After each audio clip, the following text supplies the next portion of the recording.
प्यारे विद्यार्थियों, मैं गजेंद्र कुमार महावर, सहायक आचार्य भौतिक शास्त्र, राजकीय महाविद्यालय राजगढ़ अलवर।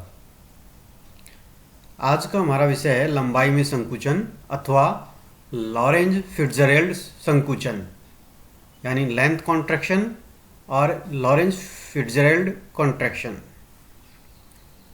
देखो, ये आइंस्टीन के विशिष्ट सापेक्षिकता सिद्धांत का एक अन्य महत्वपूर्ण निष्कर्ष है कि इसमें लॉरेंज रूपांतरण की सहायता से सिद्ध किया गया है या प्रदर्शित किया गया है कि लंबाई जो है निरपेक्ष नहीं होती, यानी एब्सोल्यूट नहीं होती, बल्कि सापेक्षिक होती है, यानी निर्देश तंत्रों की गति पर डिपेंड करती है।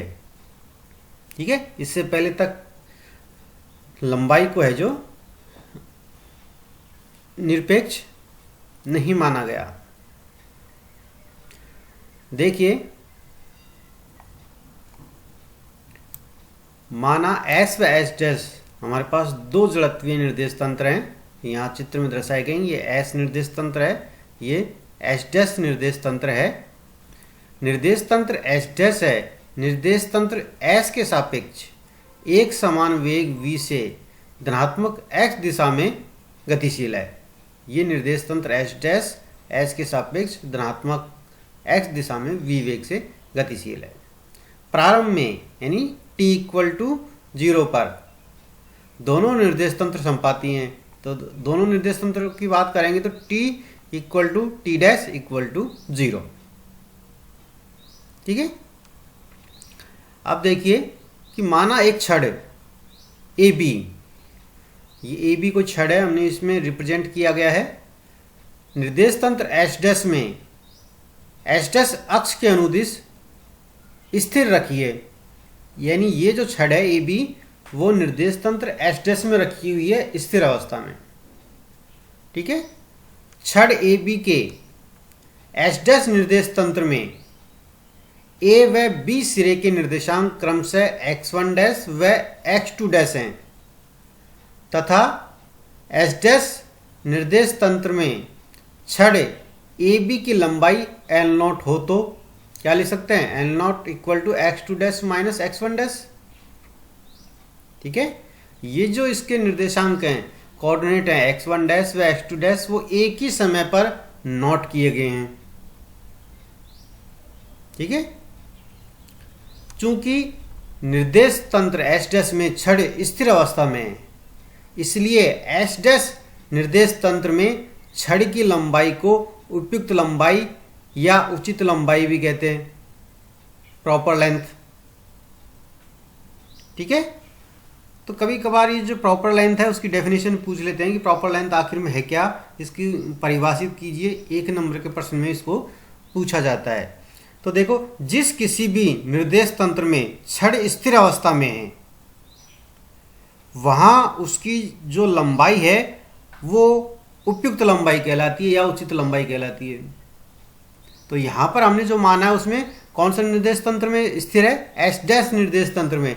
तो S डैश निर्देश तंत्र में जो इसकी लंबाई मेजर की जाएगी वो इसकी उचित लंबाई प्रॉपर लेंथ कहलाएगी। ठीक है, और हमने उसको L0 से यहाँ पे रिप्रेजेंट किया है। अब आगे देखिए, माना निर्देश तंत्र S में किसी समय t पर छड़ A व B सिरों के निर्देशांक क्रम से x1 व x2 हो तो छड़ AB की जो लंबाई है वो कितनी हो जाएगी? L equal to x2 minus x1। अब हम क्या कर रहे हैं कि जो S निर्देश तंत्र है उसमें बैठा प्रेक्षक उसी छड़ के निर्देशांकों को नोट करता है, तो उसके लिए निर्देशांक आते हैं x1 और x2। तब निर्देश तंत्र S में जो छड़ की जो लंबाई है, प्रेक्षित लंबाई है, वो कितनी होगी? L equal to x2 minus x1। ठीक है, इसको नाम दे समीकरण नंबर 2। हम जानते हैं कि लॉरेंज रूपांतरण समीकरण से क्या ले सकते हैं? x1 dash equal to alpha bracket x1 minus VT. Lorentz transformation से हमने क्या लिखा था? x dash equal to x minus VT upon under root 1 minus V square upon C square. तो हमने गामा लिख सकते हो या अल्फा लिख सकते हो, जहाँ पर अल्फा की वैल्यू कितनी है, alpha equal to 1/√1 minus V square upon C square, same है। ठीक है, तो पहले हमने x1 डैश के लिखा, सिमिलरली हम x2 डैश के लिए लिख सकते हैं। तो क्या होगा, x2 dash equal to alpha bracket x2 minus V T लिख सकते हैं लॉरेंस रूपांतरण समीकरण का उपयोग करते हुए। अब हम क्या करेंगे, ये जो मान है x1 डैश व x2 डैश के मान समीकरण में रख दीजिए। तो क्या हो जाएगा, L not equal to alpha bracket x2 minus V T bracket 1 minus alpha x1 minus V T bracket 1। इसको हल कर लीजिए। तो हल करेंगे तो हमारे पास आ जाएगा alpha bracket x2 minus x1 या एल नॉट इक्वल टू क्या हो जाएगा, अब x2 माइनस x1 क्या है, कैपिटल एल, तो हमने रिप्रेजेंट कर दिया कैपिटल एल। अल्फा का मान रख दीजिए 1/√1 minus V square upon C square. तो क्या हो जाएगी equation, L not equal to L upon √1 minus V square upon C square. या हमें प्रेक्षित लंबाई याद करनी है, तो प्रेक्षित लंबाई जो है वो कितनी हो जाएगी, L equal to L not √1 minus V square upon C square. ये ऑब्जर्व लेंथ है, प्रेक्षित लंबाई। ठीक है, और एल नॉट उचित लंबाई है, ये निर्देश तंत्र का वेग है और ये प्रकाश का वेग है। ठीक है, क्योंकि हम जानते हैं कि ये जो राशि है √1 minus V square upon C square, ये लेस देन 1 होती है।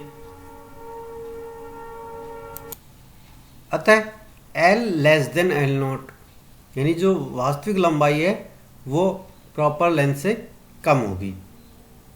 ठीक है, अतः गतिशील छड़ की लंबाई गति की दिशा में संकुचित प्रतीत होती है। ठीक है, क्योंकि L जो है लेस देन है एल नॉट से।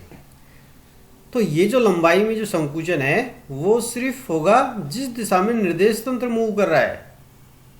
यानी इस केस की बात करें तो इस केस में जो निर्देश तंत्र है एक्स डायरेक्शन में मूव कर रहा है, तो एक्स डायरेक्शन में ही लंबाई में संकुचन प्रेक्षित होगा, वाई और जेड डायरेक्शन में लंबाई में संकुचन प्रेक्षित नहीं होगा।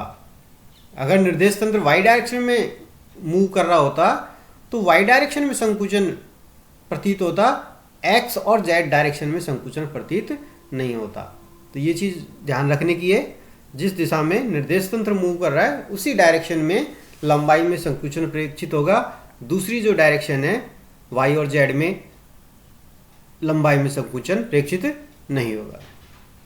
ठीक है, तो अब ये जो घटना है ये घटना कहलाती है लंबाई में संकुचन या लॉरेंज फिट्जरेल्ड संकुचन। और गति के लंबवत दिशा में छड़ की जो लंबाई है अपरिवर्तित रहती है। तो देखो कुछ एग्जांपल हम लेते हैं कि निर्देश तंत्र एस डैश में रखा हुआ गोला निर्देश तंत्र एस में किस तरह का दिखाई देगा, दीर्घवृत्त। ठीक है, तो ये देखिए हमने यहां पर रिप्रेजेंट किया है, ये गोला है। अगर हम इसको देखेंगे निर्देश तंत्र एस के सापेक्ष तो ये हमें दीर्घवृत्त जैसा दिखाई देगा, क्योंकि इसकी एक्स डायरेक्शन जो है वो इसमें संकुचन हो गया है। तो संकुचन होने के बाद ये कम दिखाई देगी, तो हमें प्रतीत होगा ये दीर्घवृत्त जैसा, एलिप्स जैसा। अगर हम वर्ग की बात करें, यहाँ पर स्क्वायर है, इसकी बात करें तो एस निर्देश तंत्र में ये हमें आयत प्रेक्षित होगा।